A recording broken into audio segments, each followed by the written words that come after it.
You're loud, bro. I know. This is my form of resistance. Hello, everybody, and welcome to Fantasy NBA Today, a show brought to you by our great partners at FanDuel. I'm Aaron Bruski, joined as always by the great Dr. A. On this show, we're hitting up top ads, players in the drop zone, and the best streamers we can find. Doc, how you doing? And who's your top Bro, ad after last night? I felt like at the beginning of the show you were like a pitcher shaking off your catcher. You're like, I was. I'm not doing that. I'm not doing it. We're throwing something else. And then meanwhile, Andre's in the back with a trash can, just banging on it. Banging things. All right. Yeah, that was fun. Thank you, Andre. You put me out there like that, but it's all good. I'll get my revenge. Ooh. So, Doc, who do you like as an ad? Well, Brew, this is a guy you were talking about yesterday, and with Nikola Jokic out of action, suddenly Jonas Valanciunas of the Denver Nuggets is doing things and looks pretty good. And last night was one of those games. Why is my computer so slow? I got a new modem, Brew, and it didn't change anything. They promised so much, and yet so little occurred. Yeah. So last night, I think he had 16 points, 16 boards, 1 block, 1 3, 31 minutes, hit 6 of 10 shots. He had 16 points, 9 boards his previous game. He had 17 points, 9 boards, and 3 blocks and a steal in the game before that. So if Jonas Valanciunas is sitting there on your league's waiver wire, first of all, I'm trying to figure out why. And second of all, he's a run, don't walk guy until we see Jokic come back. Which will be relatively soon. But, I mean, you kind of almost just got to pencil these numbers in as at least a double-double during the game. And it's always fun watching Jonas Valanciunas play. That game was wild last night, Doc. Jamal Murray had 2 separate chances to win the game on 3 free throws and wasn't able to pull it off. So interesting. Oh, Spencer Jones was good in that game too. He had 12 points, 2 steals, 1 block, 4 threes. I saw him just chilling on the waiver wire. Everybody's expecting Jokic back soon, so nobody's really taking advantage of Jonas Valanciunas and Spencer Jones types. Bruce Brown, 16 and 7, a steal and 2 blocks as well. I'll go to Kyle Kuzma as the thing I said out loud in the year 2026. 17 points, 8 rebounds, 8 assists, 2 steals, 2 threes, 32 minutes. Now, he did come off the floor late, and I have not seen anything about that. He was just hobbled, and I've got no reporting on that. So hopefully that means it's nothing, though Milwaukee's not exactly a place known for the in-depth injury reporting. And there's another story to cover there that's been breaking this morning regarding Giannis Antetokounmpo, and he wants a new home, is what the reporting from Shams Charania is. And we'll get to that at some point in time during today's show. Shocking. Plural. Absolutely shocking. Yeah, I'm going to put some tinfoil on my head later too. But yeah, no, Kyle Kuzma, I like, we'll see what happens with the trade market. If they get somebody like Jalen Johnson back, I don't think Atlanta's going to get rid of Jalen Johnson for Giannis Antetokounmpo. But if that was to happen, Kyle Kuzma would get pummeled. Probably as revenge for Kuzma injuring him 2 seasons ago and ruining my Colin Gillespie of that year. But yeah, Kyle Kuzma, as long as this all holds up, if Milwaukee goes all the way down, the tank, so to speak, then Kyle Kuzma could put up numbers like this. And I do think we could rate that as a late round value if it stays wide open like this. But that's enough Kyle Kuzma talk. Doc, what you got? I don't think Jalen Johnson is going anywhere. No. But they want I'm not Jalen Johnson. The front office. But they can't have Jalen Johnson. I don't know what the Bucks are going to get for Giannis. You know what I'm saying? Meow. Meow. My second player is Isaiah Stewart. I think if you're in a Roto league and maybe you need blocks, maybe you keep him around, blocks and boards, but head-to-head league, man, it's been rough. He had a 16-point game, which was awesome, but he only had four rebounds and no blocks. And then he had a 31.3 rebound, 2-block game on January 15th. And other than that, his January has been hot garbage. a few blocks, a lot of single digits scoring performances. Last night was 7 points, 2 boards, 0 blocks. I mean, you just can't. It doesn't work. If Jalen Duren is healthy, it's going to be very hard for Beef Stew to do much. And it's just ugly. And I do not trust him on a roster in a head-to-head league. So if you're watching on the video, you can see me smiling, trying to keep these cheeks from popping out, because I do believe that something about Kyle Kuzma took you, Doc, to the drop zone, and we're here in the ad zone. So that Beef Stew, Isaiah Stewart line was certainly drop worthy.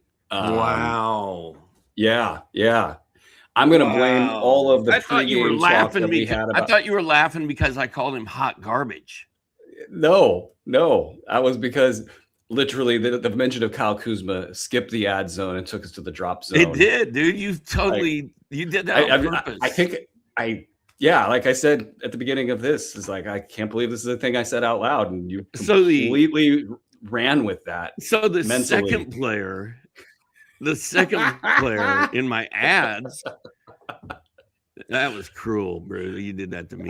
That was not intentional, but I'm one step away from the nursing home, and this is not helping. Dylan Brooks. Oh man, go ahead. You go, bro. I gotta reset my whole deal. Reboot the old noggin there, and I'll take us to who? Herbert Jones. My God, we're still in the drop zone, Doc, with Herbert Jones, but he's an ad now. He's an ad. 2 steals, 2 blocks, 9 points, 5 boards, 5 assists, 1 3. A classic Herbert Jones line for everybody, just to confuse us a little bit more, whether it's today's show or just as a fantasy populace in general. Like Herbert Jones, bad all season long, in trade rumors all season long, being held out, maybe because of trade rumors. Feels like, I mean, who knows? He could have been injured the entire time. It's a tinfoil hat season right now with a few weeks. Gosh, we got less than a week till the trade deadline. So it makes sense that Herbert Jones plays good now. It makes sense that the Pelicans want him to play good now. He is the guy that they say they're not trading, but that a lot of teams are interested. He feels gettable right now, and they've got the visions of what he's been in the past in their minds, and now we got a line to go with it. I would not recommend anything more than a speculative ad here.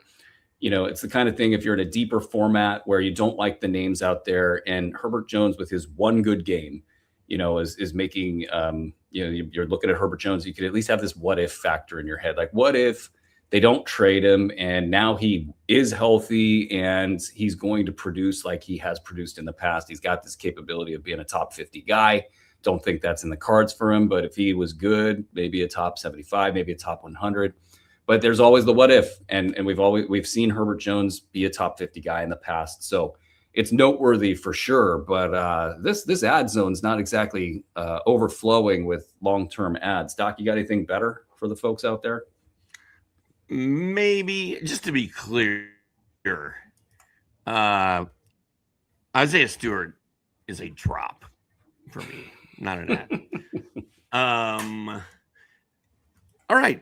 Dylan Brooks is someone that I think should be rostered everywhere at this point. We've got injuries to Devin Booker. We've got Colin Gillespie kind of banged up. We got Jalen Green in and out. For the Suns, Dylan Brooks has scored 20 point-back games. He has a steal and a block at least in each one of those games. He gets rebounds. He gets assists. He hits threes. He does not usually block shots. He somehow has done that in the last couple of games, but he's scoring a lot of points, man. And I wasn't sure Dylan Brooks had the ability to be an offensive force in the NBA, but he sort of can be when he has the ball in his hands enough. So I think Dylan Brooks is a guy that should be on rosters everywhere. He's such a fascinating player. Like the dirtiness aside, that is what it is. And who knows, maybe he's reformed at this point. I'll never get over the Gary Payton thing. I thought that was just total trash. But his early Memphis, when he was shooting the ball a ton and it was so bad, he was shooting them out of playoff games. Like, he's brought that back in. He's dialed it back, and he has this strength and shot making combo that you can actually rely on. And what he does competitively, it actually works. The whole thing actually works, and it's been working in Phoenix all year. That whole team is on a string. It's a beautiful thing for a dirty player that may or may not have reformed himself. But yeah, no, he should have some good value. He could spike up into the top 50s really quick with these bigger lines that he's capable of getting. He also got a technical rescinded, so he's not looking at an imminent suspension for one game, at least for now. We'll see how long that lasts. But okay, cool. Let's see. I'll go next, and I will go to somebody I do think might have some long-term value. That's Dylan Cardwell. So kind of a ho-hum night, 22 minutes last night, but the key is the consistency. He's going to get these 20 minutes, it looks like. And man, Domantas Sabonis, the Toronto rumors are really kicking up, and that's a whole fascinating discussion. I feel like the end of that might result in the Kings paying RJ Barrett long-term, and then that will be the sad trombone sound for them as a franchise, but because they're not exactly getting out of the bad money situation that they're in with Domantas Sabonis to turn around and flip it and do it right over again. But in the meantime, you've got a situation where Dylan Cardwell is getting consistent minutes right now. Whether Domantas Sabonis gets traded or not, it feels like Cardwell is a good bet, if not a lock almost, to get these minutes. These minutes are good enough for late round value. And if he just happens to get 25 minutes per game, I think he's got some mid-round upside and all the vibes as well. So Dylan Cardwell looking good. Doc, who else you got? I'm going to go to Oklahoma City, who is super banged up. Some of the names on their injured player list are AJ Mitchell and Jalen Williams, the best Jalen Williams, Hartenstein, Kaysen Wallace, Alex Caruso, like lots of guys banged up. And Aaron Wiggins has reaped the benefits of those injuries lately. He's averaging about 30 minutes a game over his last 4. He scored in double figures in all of those games, 18, 12, 11, and 13 points. He has 3 steals in one of those and 5 in the other one. That's fun. He's hit at least 2 3-pointers in 4 straight games. And he's shooting it well for the most part. And some rebounds, some blocks, some assists, a little bit of everything with Aaron Wiggins right now. So I'm kind of feeling that with all these guys banged up. All right, let's shift gears and talk about players who are doing extraordinarily well, players that we want to add and add some more. I'm kidding, and for those of you on the pod, I'm winking and all of those things. We're going to get to the drop zone here, Doc. So you're locked and loaded. The drop zone is teed up. We were fighting about this before the show. You ready to fight over Justin Champagnie? No. Let's do it. Justin Champagnie. You and me. Right now, man. Right now. Justin Champagnie. Brew has been raving about Justin Champagnie for a month, maybe more. God. Maybe 2 more months. 2 months. It's been a minute. Hey, actually, I got way out over my skis, Doc. Boy. Over my skis. Boy. You got way ahead of yourself, did you? Yes, I did. I got really excited about that 3 steal, 2 block. Was it like 16 points? That was 7 boards. Exciting, dude. It was 15 points, 11 boards, 3 steals, 2 blocks, a 3. I was out there wagging my finger at everybody. The problem is though, the 3 games surrounding that one big one, right? So last night was 1 rebound or 1 point, 3 rebounds, 1 assist, 1 steal in 18 minutes on 0 of 2 shooting. So I don't even know what to think about that one. And then there's a 3-point, 2 rebound, 1 steal, 1 3 game mixed in there. That was an 18-minute game. And then there's a 9-point, 4 rebound game mixed in there too. So he's got the talent. I really like this kid. Actually, I really like Justin Champagnie. And I want him to succeed. I still think he has an awesome chance to be a silly season hero, but I don't know that if you're like in a head-to-head league right now and you're fighting for a playoff spot, I don't know that you need to be relying on Justin Champagnie right now. There might be somebody more reliable on your waiver wire. That's why I brought him up. I'm just because I was hanging on to Jay Huff because that's what we do around here, and eventually I was like, you know what? He's hurting my chances of making the playoffs because I'm holding this guy. And I cut him, and I feel better because of it. But I would not be surprised if Justin Champagnie goes off in the last month and a half of the season. This is the thing here. It's not comfortable, and even as he's had top 80 value over the last 2 months, averaging 23.6 minutes per game, he gets you 2.7 combined cash counting stats of 3 steals and blocks. Pretty much a triple one, and 10 and 7 with 53.5% shooting from the field. Low turnovers, barely shoots a free throw. Not doing so well in that department at 68%, but he barely shoots them.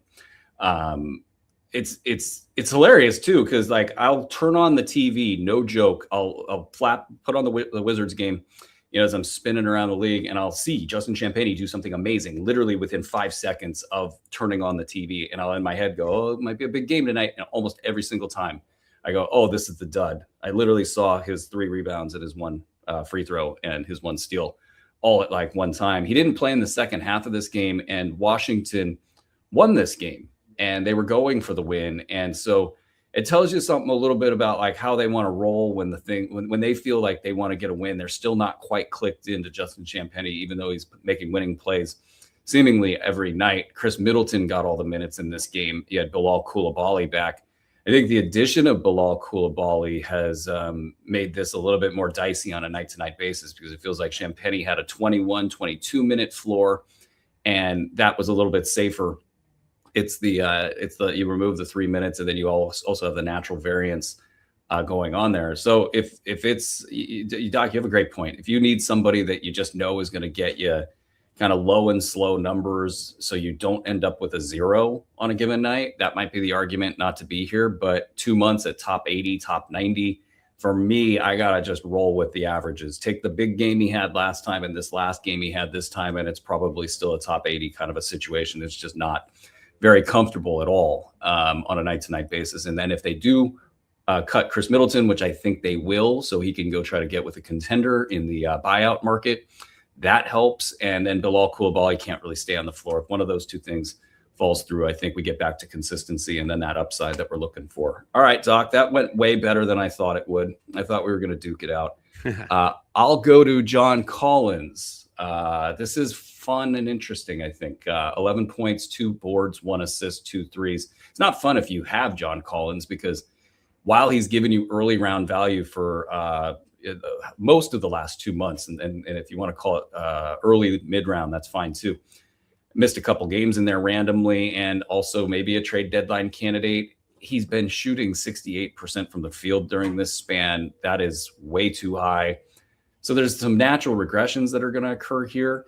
And we're just going to kind of find out together, I think. Like, I can't tell you, even if I was backing John Collins, and I did this season early in the preseason, I couldn't tell you if it was going to keep going or not. He's that inconsistent. So I guess I'll kick it to you, Doc. What would you do if you had John Collins right now? Are you going to try to get ahead of the potential, fall apart, or are you going to just sort of roll with this and hope he gets it going again?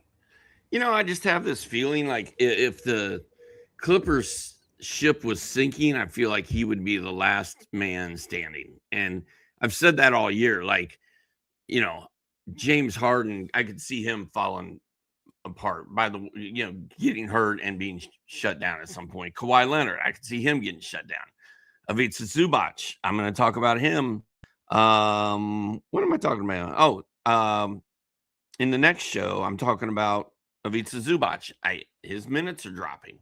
But I feel like Collins doesn't care, and he's going to be there through the bitter end. So I'm sticking with Collins.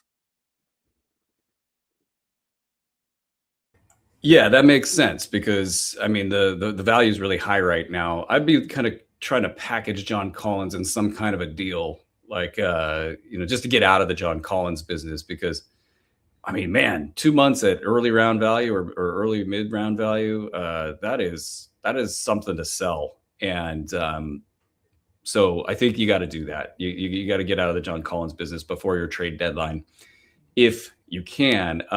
Doc, let's and maybe since we've already talked about beef stew today, and you had an excellent analysis of beef stew. I would add beef stew if you were, and I had him in my waiver wire column. This is like the first time he hasn't done the same thing every night, which is like 9 points, 5 boards, and 2 blocks or something, 10 points, 6 boards, 2 blocks. That's his thing. He does it every single night. He took a night off. I would add Isaiah Stewart if you were in a deep league that needed a center. But let's go to the Champagny question again. Some interesting questions here in the chat. Tell me if any of these players you like more than Champagny. You got Aaron Neesmith, Herbert Jones, Trey Johnson, Reed Shepard, Asar Thompson, Santi Aldama. I'd rather have Trey Johnson. I think I'd rather have Asar Thompson. On paper, I'd rather have Reed Shepard, but I don't know if I could actually do that in real life. And then I like November and December Santi Aldama a lot more than I like January Santi Aldama. So I'm more of a Trey Johnson guy than a Champagny. Yeah, that's probably the head-to-head versus roto kind of mentality slant right there. Yeah, because Trey Johnson has that ability to get the points. The theoretically rebounds and assists can be a part of this, but the points, the threes, and it also calculates the good value if he can shoot the ball. And he's also got that. He's the name that appears in every single athletic article about the Washington Wizards want to plan for their future. The one name that's notably missing always is Justin Champagny, because he's not somebody they put a lot of capital into. And that's a funny thing that we deal with in fantasy leagues all year, every year, is the good player that doesn't have the contract is just sitting on the bench waiting for the guys with the money to get out of the way. I would have Champagny over Neesmith, Herb, even Reed Shepard, despite some of the good metrics there for Reed Shepard, who projects in like that top 80 to 100 range. I like the fact that Champagny could reach up and get into a top 50 posture right at the right time for playoffs and or a roto run. Asar, I'm not sold. I was backing him a little bit, hey, these last couple games have been good, and then he had a bad one, and then he had a good one. So, good for him. And then Santi Aldama, I like as a top 85, 90 guy. I just like Champagny's durability. And I kind of like the role in the situation a little bit better than whatever's going to happen in Memphis as trades start hitting. And then you got the injury risk for Aldama as well.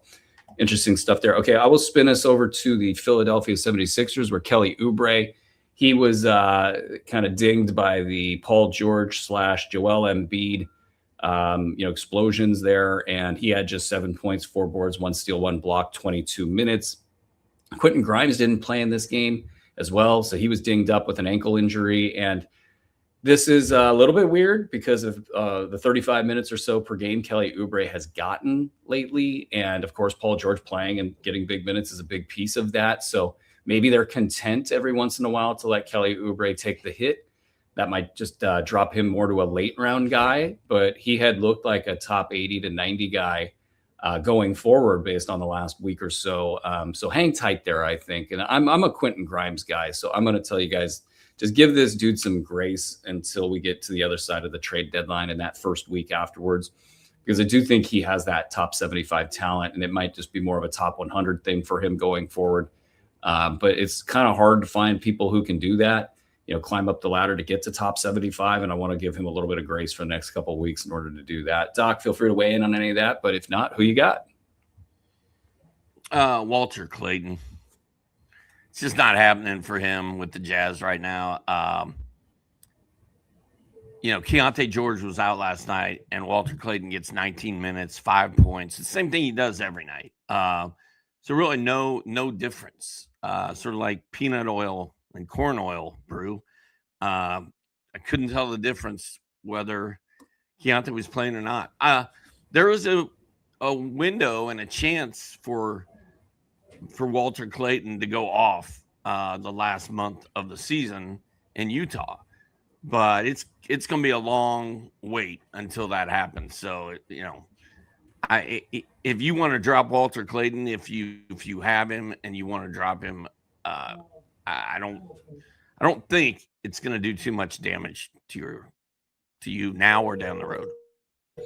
Yeah, well, and you had the question of which one to stream last night. Isaiah Collier, I believe, was your choice. 12, 4, and 9, 29 minutes. So you saw a good poppy line from him. Ace Bailey had 20 points. Kyle Filipowski would have had a double-double if Ace Bailey didn't goaltend a shot that was going to go in. And I'm curious what the stat ramification was there. Did he get hit with a missed shot for that too? But 8 and 10, 2 assists, 1 steal in 24 minutes for Kyle Filipowski. So I mean, we got signs out of life out of 3 out of 4 of these guys, and Clayton was the one who didn't get it done. But this is going to be really interesting here. One of the top 5 teams to watch after the trade deadline, but dependent upon what happens at the trade deadline, Utah. So get your stashes in for Kyle Filipowski and probably, unfortunately, not Walter Clayton or Isaiah Collier because of one Keontae George, who is just tearing it up. And I think they're going to keep sending him out to do that. Though him sitting this last game was pretty interesting because maybe that is the sign that they will sit him. I guess we'll have to revisit that within the next week or two as we go here. Okay, lastly, I got Derek Queen in the drop zone, 9 points, 7 boards, 1 assist, 2 steals, 1 block, 26 minutes. Your guy, Doc, Trey Murphy, shot 20 times last night. I think he made 3. So I don't know in a game like that. And it was a very hotly contested game. You saw Lou Dort really he went after Jeremiah Fears, really tried to sun him bad. And that ended up being a take Jeremiah Fears to the locker room by a security guard kind of a deal. And Zion was in the back, really impressing me lately with the fact that he's displaying some leadership. He's been consistent in the box score. And so here's this team that's trying to do something. And I don't know if they can have a Los Angeles Clippers run in them where they win, go 7-3 a couple times, in the next couple weeks. And then, hey, we're back in it for the play-in. So where does Derek Queen sit in all of this? I kind of think that at some point they're going to make it Derek Queen time in New Orleans. It's just going to depend on A, the trade deadline, and then B, injuries. And at what point in time do they just kind of give it up and say, all right, this isn't going to work. And maybe they're trying to win games to save a little face as well, as far as this draft pick that's going to go across to Atlanta or whoever. But Derek Queen sits in the middle of all of it, and he's still the guy that if he does well, they look kind of good. So I'm going to side on the side of caution here, or maybe the side of Queen here, and say continue to get those buy low offers out there. This might be the week or two where you can really throw a top 100 guy across to get a Derek Queen and have it work out and get that top 50 value down the stretch of your season. So, Doc, I don't know if you see it any other way. Feel free to weigh in if you do. If not, who is your top streamer for tonight? I'm going to go with Benedict Mathurin. He's missed most of the month of January. He returned on Monday against the Hawks and had 16 points, 2 rebounds, an assist, a steal, 2 threes. And Jarris Walker is kind of banged up right now. And Jarris Walker, if he doesn't play, I think Mathurin's going to move into the starting lineup. It's a great night to play Benny Mathurin. It might be a good time to pick him up. Yeah. I think there might be a little, spurt here for the Pacers where they're not completely tanking and maybe like a last hurrah. They get to the other side of this deadline and a couple weeks where they're like, all right, guys, you got 2 more weeks and we're going to start resting you. So give us everything you got and make us look good, but not that good. I don't know. I'm stretching there a little bit. I'm going to stretch even further. Let's go Jay Huff, baby. Jay Huff. He's 5 total minutes in the last 2 games, maybe 6 if you round up. What else do we got? In the last game, he did pretty well with his 3 minutes per game. I believe he had a couple of stats. What else we got for Jay Huff? if he was dropped and he's available there as a streamer, and all kidding aside here, if you look at a player that can reach up and get you 3 or 4 triples and a couple blocks, if those 2 categories, look at your team, if those 2 categories are tight and you need to win and you feel like you can kind of coast some other spots, in your categorical structure there, give Jay Huff a look, because not only do you have that what if potential, you also have the theoretic possibility that he is actually going to play basketball the rest of the season. And I know you've dropped Jay Huff, Doc. I would be fine dropping Jay Huff at this point. But the reverse can also be true, that he could be a really good streamer for you tonight with some rest of season value. So have at that if you would like, but who else you got? I talked enough about Jay Huff yesterday. I'm all Jay Huffed out. Rui Hachimura is my next streamer. 9 of 11 shooting in his last game, 28 minutes or so in his last 4. He's played very well in his last 2 games. He's got a steal and a block. Oh no, he doesn't. He had a steal and block in the last game, but he gets a steal or a block almost every time out, and he hits a bunch of threes. He's hit 4 3-pointers in each of his last 2 games.